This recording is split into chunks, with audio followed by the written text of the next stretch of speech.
Hi guys, I am so excited to be here with Alejandra McPherson, a good friend and a colleague, to get her insight on strategic marketing, especially for nonprofits and socially conscious brands. So welcome Alejandra, thank you for being a part of the YouTube channel and for coming to join us and share your wisdom. Thanks for having me, Esther. I'm so happy that you finally have your channel.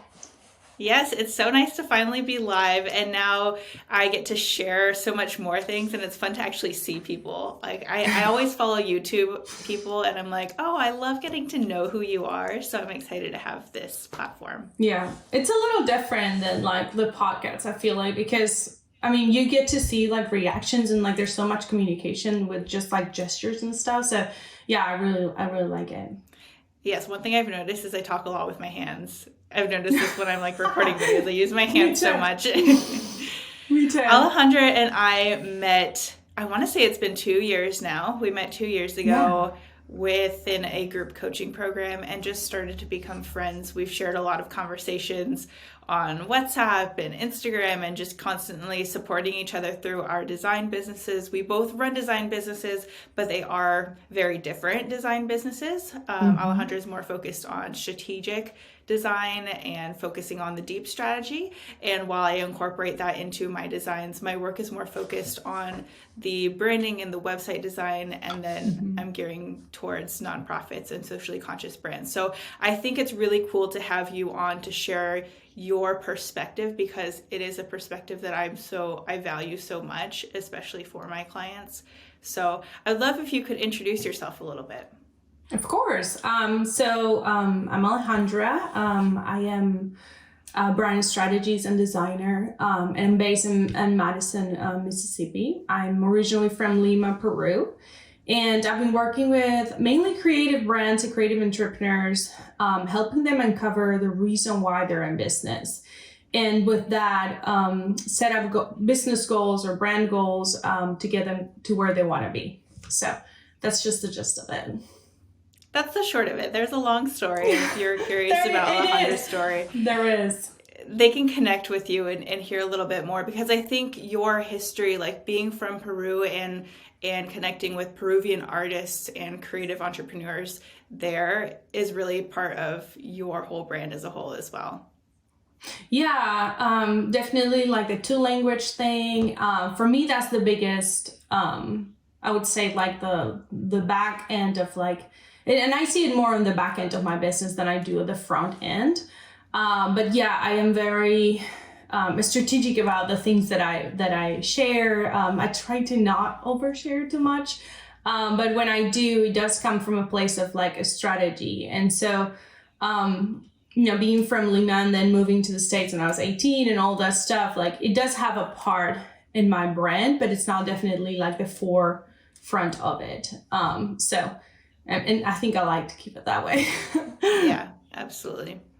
Well, in this video, I wanted to interview you and get some insight on strategic marketing, specifically for nonprofits, how they can use strategy within their marketing plan, what the importance of strategy is.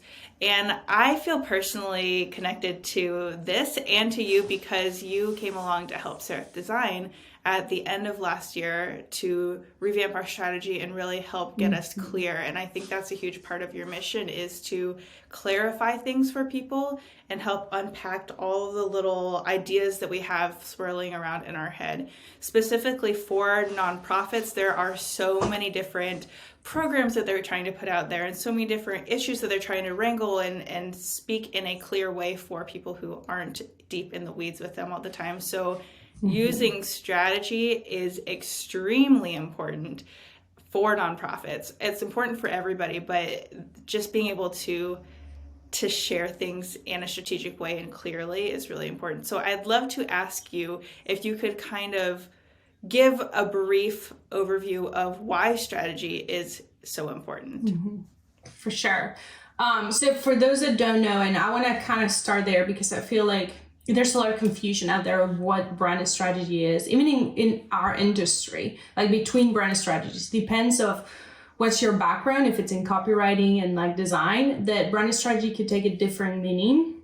So I'm going to define it as like as simple as possible. To me, is how to get from point A to point B and craft a plan for that it's based on self-discovery. And the part that is key for me is the self-discovery part, because and the reason why also brand strategy based on templates doesn't really work is because you have to understand what your brand is about in order to craft a plan that makes sense for you.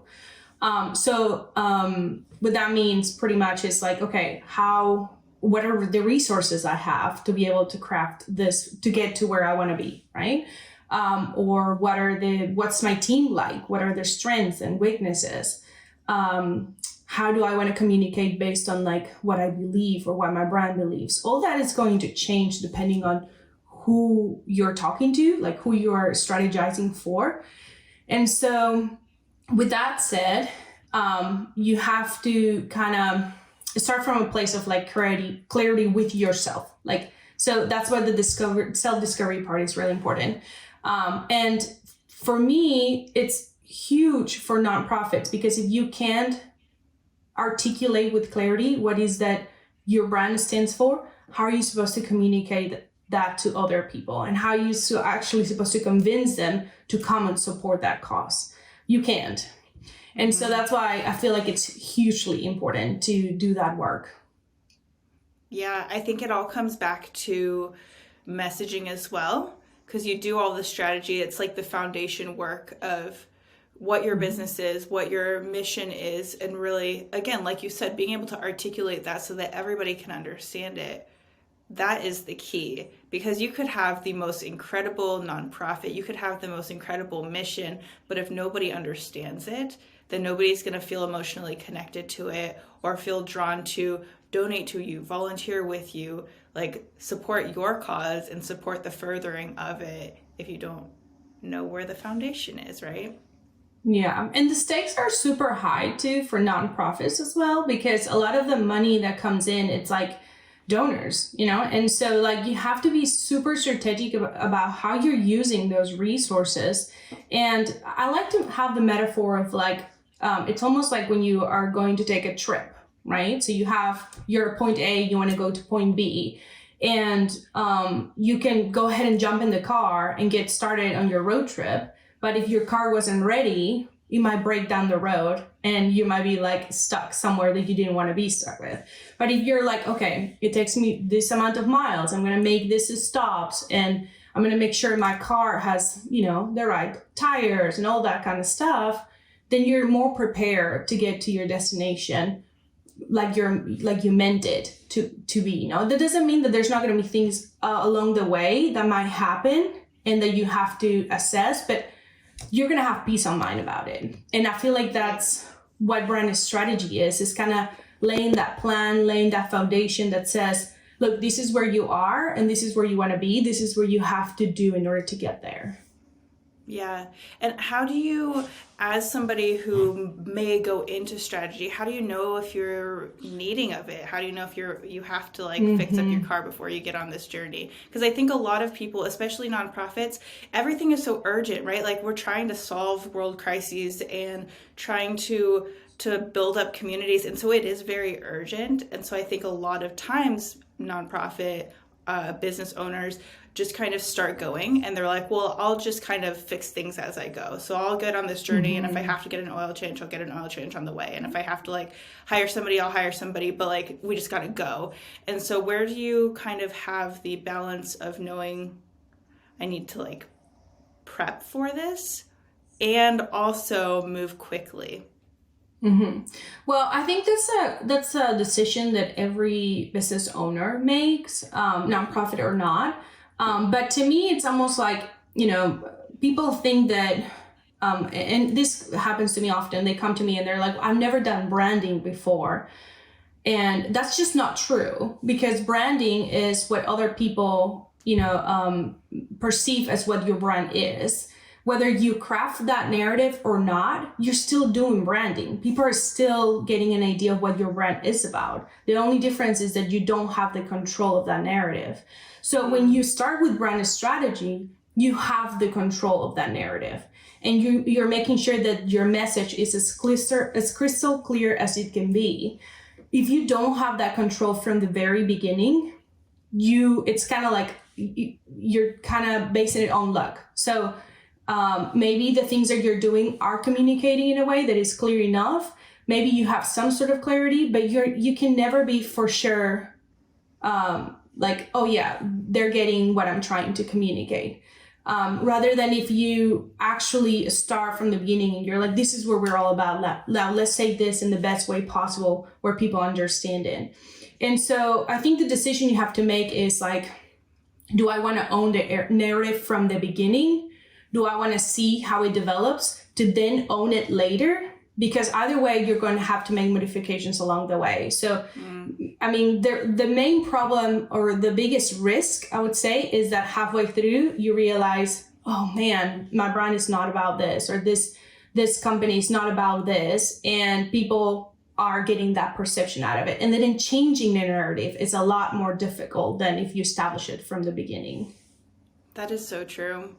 I mean, it's so hard to pivot. It's possible. And I think there is such an importance of knowing when to pivot. That's a whole nother video in and of itself, to learn how to know how to pivot and to pivot well. But I would love to know a little bit more of how you said it's really hard to like kind of gauge what your audience is thinking and how they feel about you. But if you're starting from the beginning, or you're in the middle of like reworking everything, how do you ensure that your messaging is strategic and it's clearly articulated so that it's going to resonate well with your audience? So the main issues I see with messaging is the lack of simplicity. So that's something that I've noticed quite a bit in like across the board. People try to say too many things and it ends up with confusion. And so that's the biggest thing you want to avoid, right? You want to make sure that your message is simple enough that people gets it right away. You don't need like 15 minutes to explain it, right?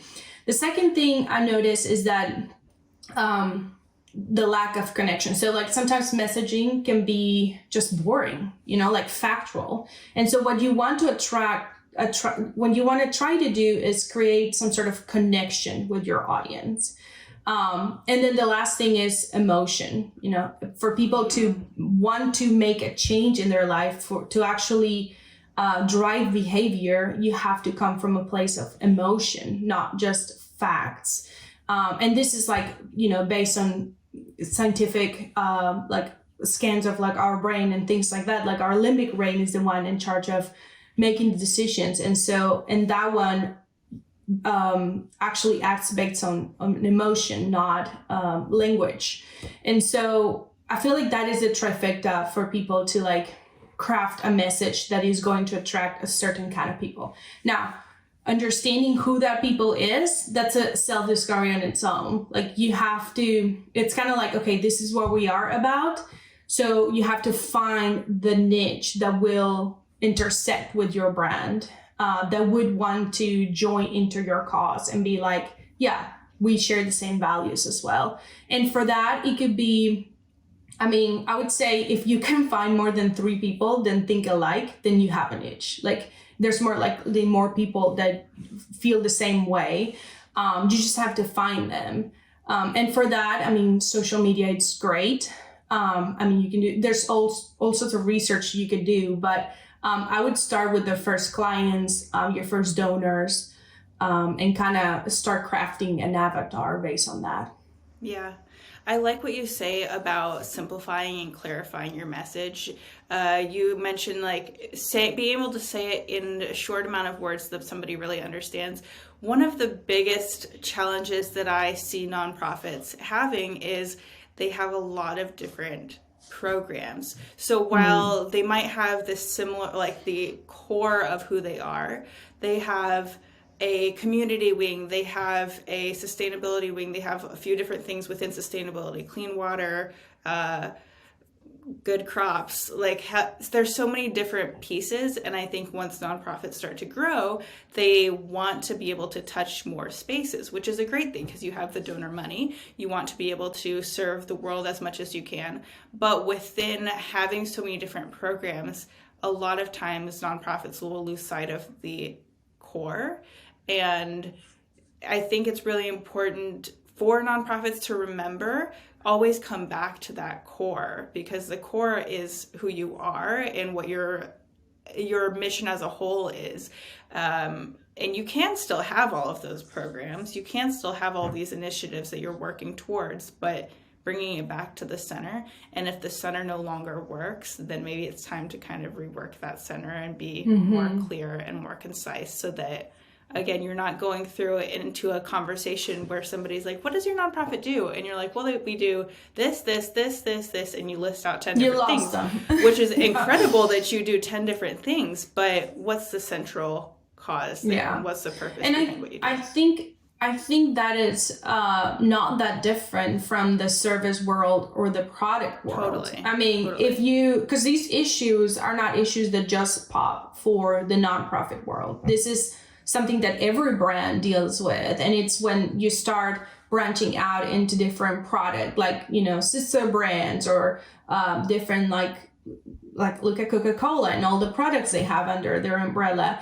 And I think that the advice I would give them is that you have to always keep like a true north on top of mind. Like, this is what my company is about. So when you create those like branches or products or programs, they all should come back to the center. This is what our mission is about. If it doesn't align, then you might as well just create another brand for it, or help another profit to get that program done, rather than like adding it to your brand where it doesn't really make sense for your brand to support that. Does that make sense?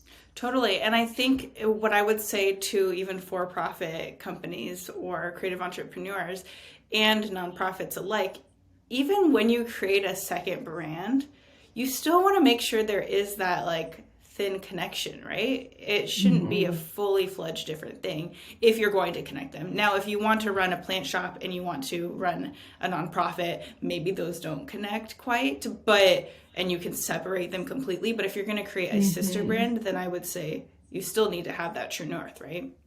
Yeah. I think the biggest thing I ask is like, okay, if you have a website, are these two websites, or is this one website with like a couple of like pages? Because if you can't put a program in a website under the same umbrella, then you have another brand. Like, that's just kind of what the little test I do with my clients. I have an example of a client that it's one of my closest and nearest clients, Kutoa Project.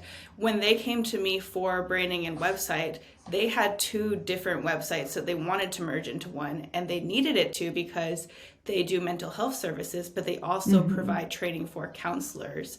And so they had two separate websites for two different things that they do: the in-person training for individuals, and then the training for the caregivers so that they're able to support those individuals.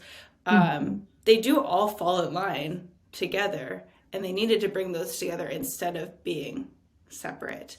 Well, I see that a lot. Like, a lot of people tend to say, oh, this is different, let's just kind of split it. But what they don't realize is that is so much more work. To keep up with like 5 different brands is a lot more work than to keep up with one solid brand. Like, it's so much better to try and connect those in a way that makes sense, where they're all under the same umbrella. It's so much easier than having to create another brand. Some people think for some reason that it's not, but I have so many clients that come in and they have like 3 or 4 brands, and I'm like, why? Please, it's all coming from you. So why is this so branched out? And we always end up merging them. Yeah, in our head, sometimes I think it can be easier to say this box goes for this thing, this box goes for another thing, but you could mix them and just have like little dividers. I don't know the metaphors here. Yeah, no, I get it. Well, how do you balance storytelling into your marketing for nonprofits specifically? I feel like that is kind of a tricky one, because that's something that you have to have. Like, that's your bridge to creating an emotional connection. But like, I feel like people think that storytelling is this like overarching story of your whole brand, and it doesn't have to be. Like, a storytelling is just a tool that we use. It's like telling stories. It's like the oldest tool we have for marketing. And I feel like there's so many ways you can do that than just having this overarching, brand story. Yeah, that is very powerful. How did your brand was started? For example, it could be really cool at like what's the main cause of your brand as a nonprofit? Like what are you're helping? But like a story can be told from so many angles. Like you can have the narrative angle, but the one that sees it all, but you could also tell a story from the person that is being helped, for example, or you can tell the story of the person that had no idea of that cause and somehow, came to figure it out and then, made a change in his life. And so I think it's a way of like seeing what version of that story is going to have the most impact.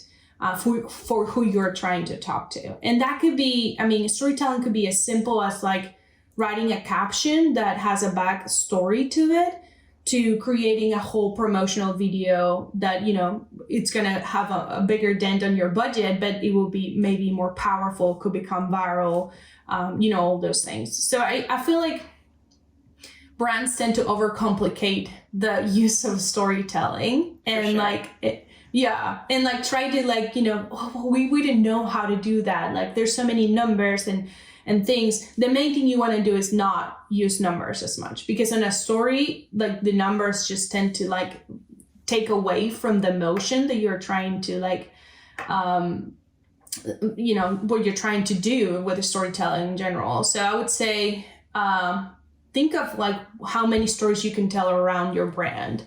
And not just focus on the narrative that sees it all, but like the different kind of perspectives that you have based on who your brand is.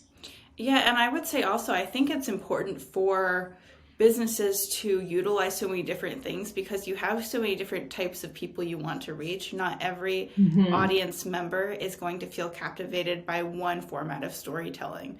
So maybe somebody's not as captivated by video. They want to read a little bit more. Or what you're telling, maybe they don't want to necessarily hear about one person. They want to hear about the organization as a whole. There's so many different platforms to use and so many different ways to go about it. And I think that perhaps the core of it is tapping into, how am I going to connect with a potential donor? How am I going to connect with a potential volunteer or somebody who even needs assistance from what you serve?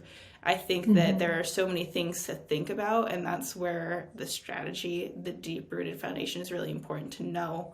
How do you even talk to them, or who am I even talking to?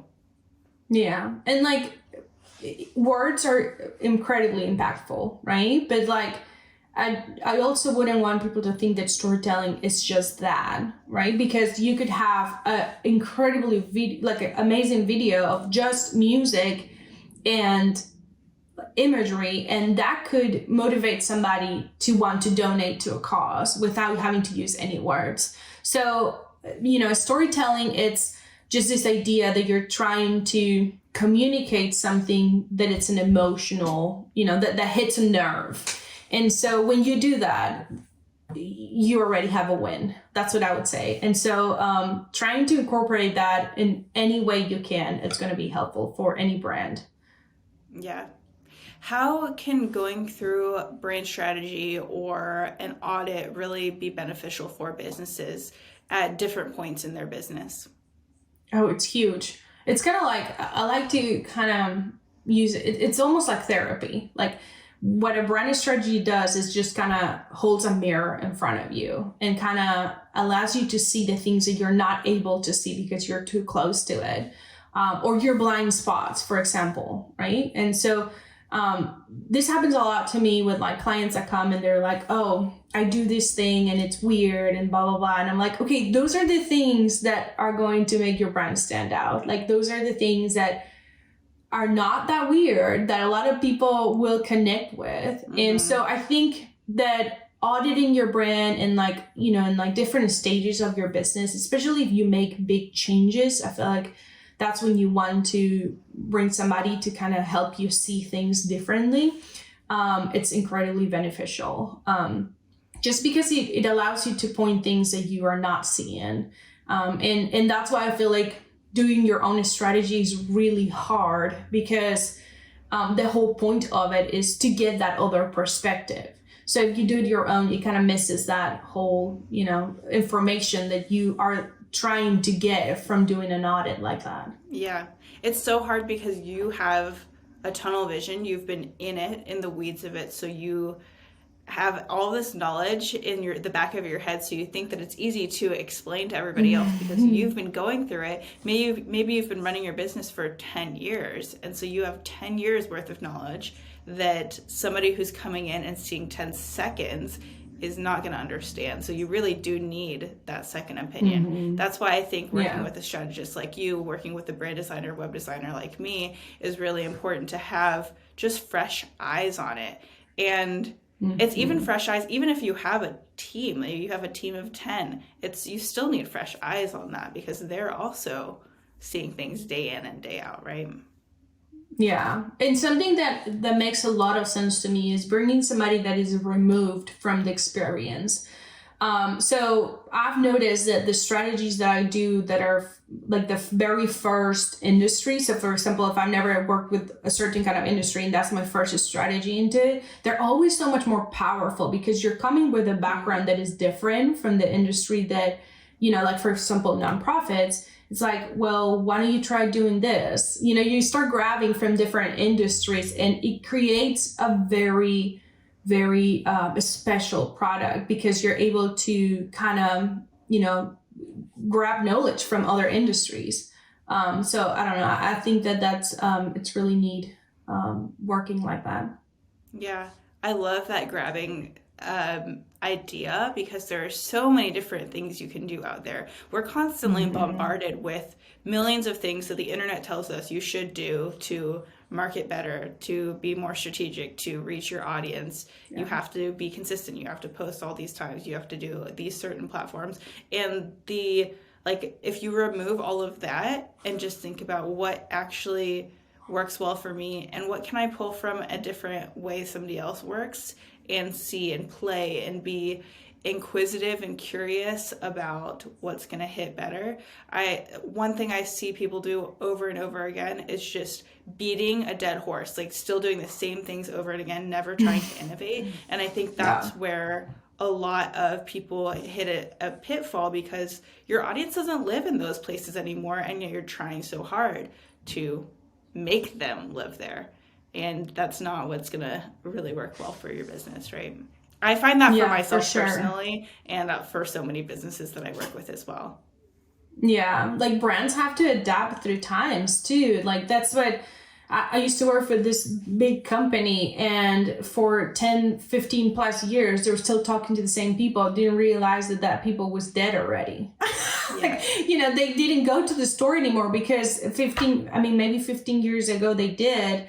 And so you have to really reassess who you're talking to constantly, I wouldn't say every year, but every 2-3 years, you have to realign and say, okay, are we talking to the same people? Are these people into something else? Because new platforms and culture, they do influence your audience in different ways. And so totally. before Instagram, things were a lot different. Before Facebook, things were a lot different. And I feel like that's why also marketing plans and all the things, you have to take them with a grain of salt, because just because they work back then doesn't mean they're going to work now. And just because they work for that specific brand doesn't mean they're going to work for your brand.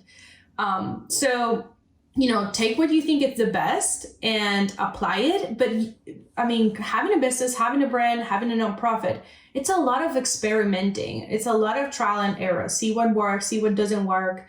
And it's all very specific to who you're talking to, what your brand is about. And so I feel like you have to kind of treat your marketing and assess in every specific scenario.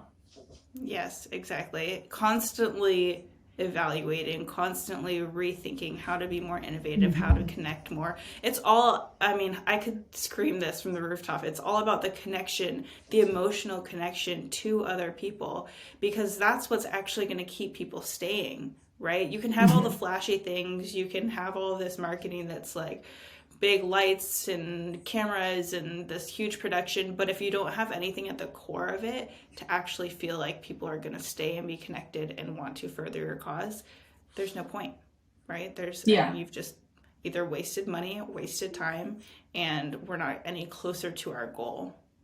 Yeah, like you could have the flashes, like think about it as like the flyer, right? You have the flashes flyer. People are like, "Ooh, this is cool, this is pretty." But if you go to the event and it's horrible, it doesn't work, the food is bad, then people are going to leave and never come back. And so I think it's important that all stays consistent, because creating a brand experience, it's what's going to make your audiences stay. You don't want to just attract them. You want them to come and stay.